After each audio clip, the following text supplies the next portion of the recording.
বিশাল সমুদ্রের তীরে দাঁড়িয়ে আছেন ভগবান রাম, লক্ষ্মণ এবং বানর সেনা। লঙ্কায় যাওয়ার পথ খুঁজছেন সবাই। সবাই চিন্তায় পড়ে গেল, কিভাবে এই বিশাল সমুদ্র পার হবে।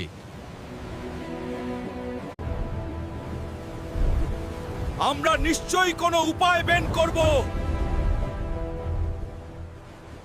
নল ও নীল বলল, আমরা সেতু বানাতে পারি। সবাই মিলে বড় বড় পাথর এনে জলে ফেলতে শুরু করলো, কিন্তু পাথরগুলো ডুবে যেতে লাগলো। হনুমান চিন্তা করতে লাগলেন, এভাবে তো কাজ হবে না। হঠাৎ তিনি পাথরের উপর রাম নাম লিখলেন।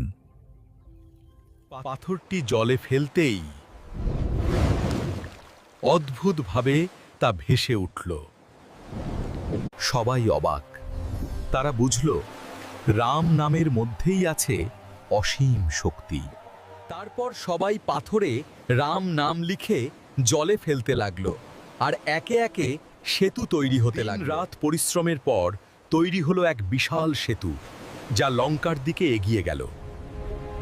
সবাই আনন্দে উল্লাস করল। হনুমান বললেন, প্রভু, আপনার নামেই সব শক্তি।